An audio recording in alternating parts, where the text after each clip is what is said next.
Hello, the fly I'm about to tie is a very simple generic parachute pattern. Hello, the fly I'm about to tie is a generic parachute pattern.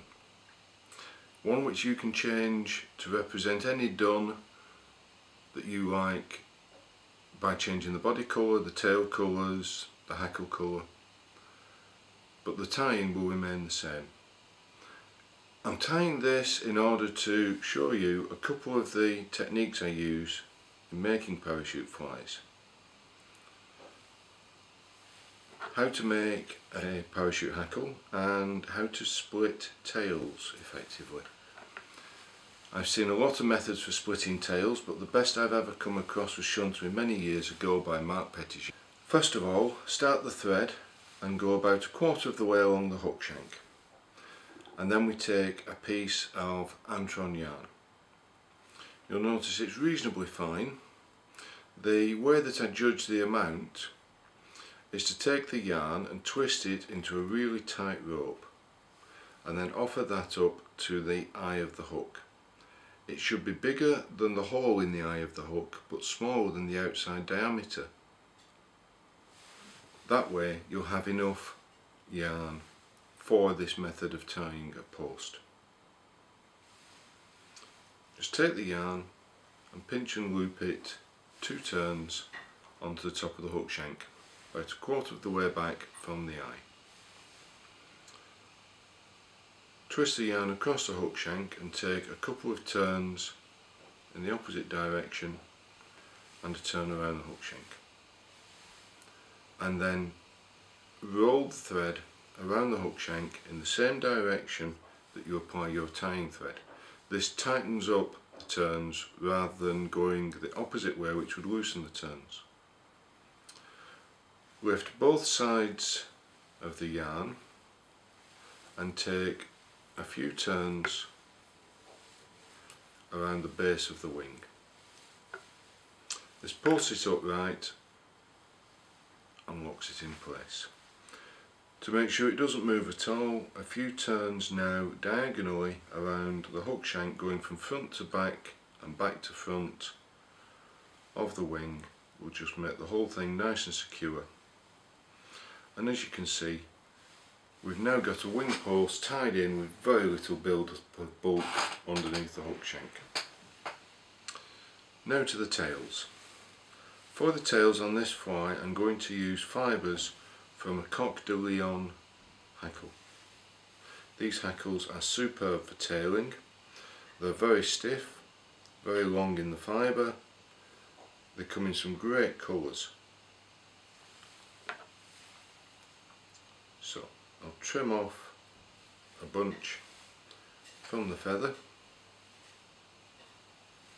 and measure it against the hook shank so that I've got a tail the length I'm happy with. Swap grips and tie down to the top of the hook shank all the way back to the start of the bend.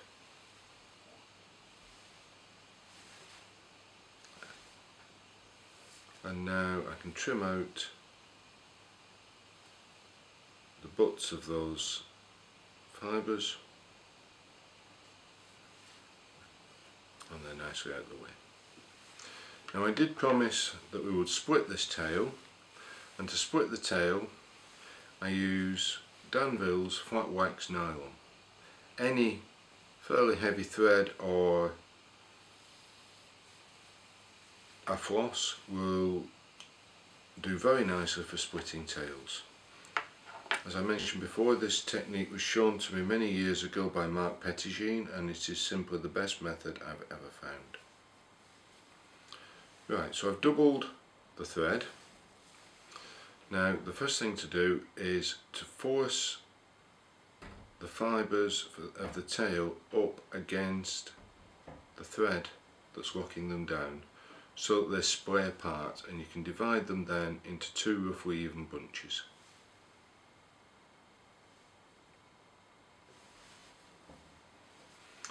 Take the thread around behind your tying thread and pull your tying thread forward slightly. Then take the thread back, splitting thread that is, around the bend of the hook and bring it up between the two bunches of tail fibres, like so. Grasp the tail fibres and stroke them back and fold the splitting thread forward over the top of the hook shank.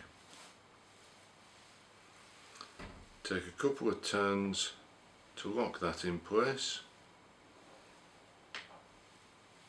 and then the more you pull on the splitting thread, the more the tails will split.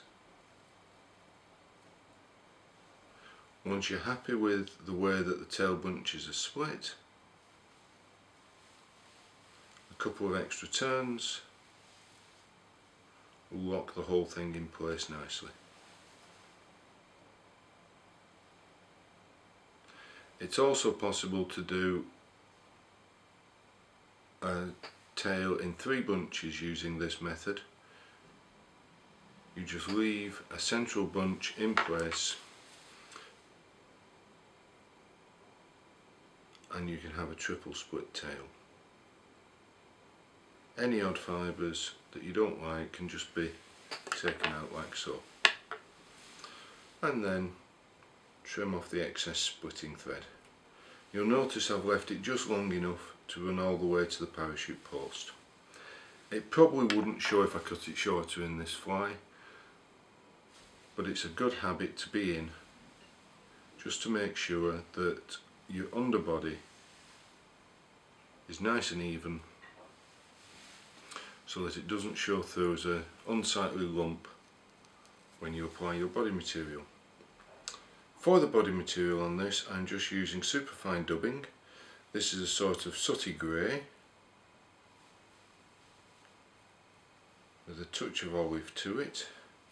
Tease it apart so you have only a very fine misting of it on your fingers, and just dub it to the thread.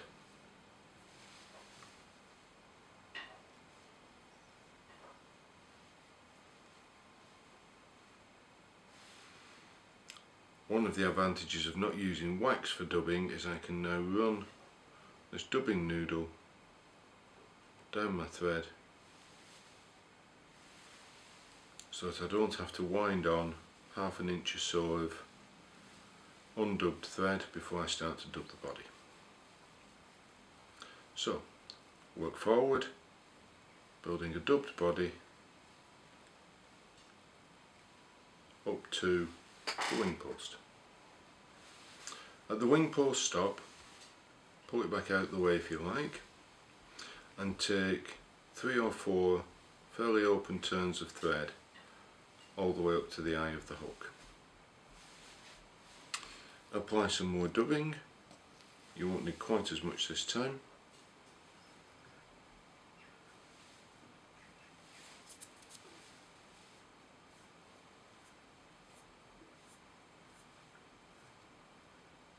And dub back towards the wing post.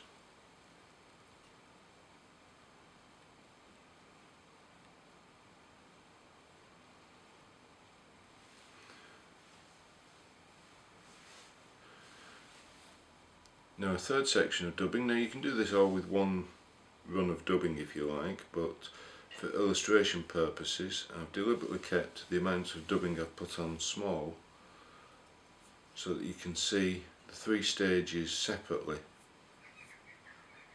of building the body. This final length of dubbed thread is used to cover the root of the wing.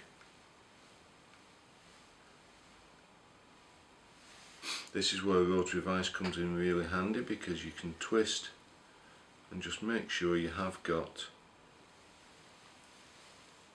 the whole of the underside of the wing well and truly covered. It does look very unnatural to have a lump of bright red or pink antrum sticking out the bottom of your fly. So there we have the body and tails and wing in place, and that is everything that will go on the hook shank. From now on, all the tying that takes place goes around the wing post, not the hook shank. So lift the thread into the horizontal and stiffen the wing post by running up and down in nice neat touching turns for about probably 2 millimeters.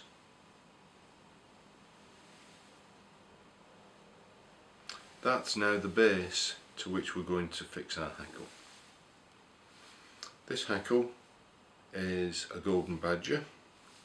I've already trimmed up the ends. It's from this cape, and I will tie this in place by lashing it to the side of the wing post there. But I'll do it on my side, which you won't be able to see very well from there. But again, run up and down, tying the feather in place. Lift the feather and start to wind. Now the turns go under each other, and 3 or 4 is quite sufficient. Once you've finished winding your parachute hackle, pull the hackle down slightly to create an angle between the wound fibres and the ones you're holding on to.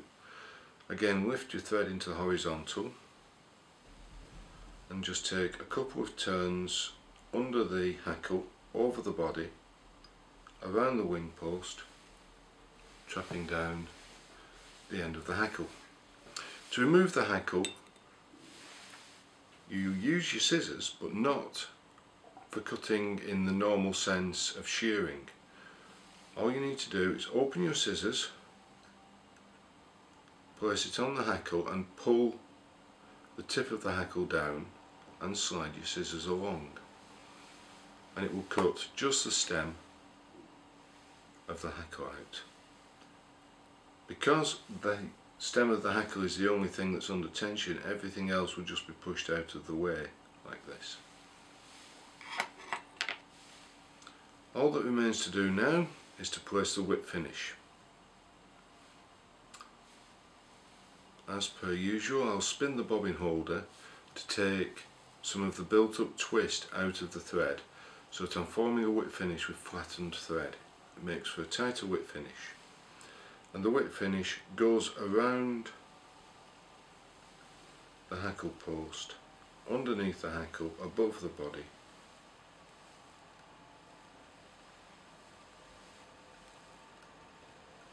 like so. There is a method to varnish that whip finish, and that's done by applying a tiny drop of varnish to the end of your dubbing needle,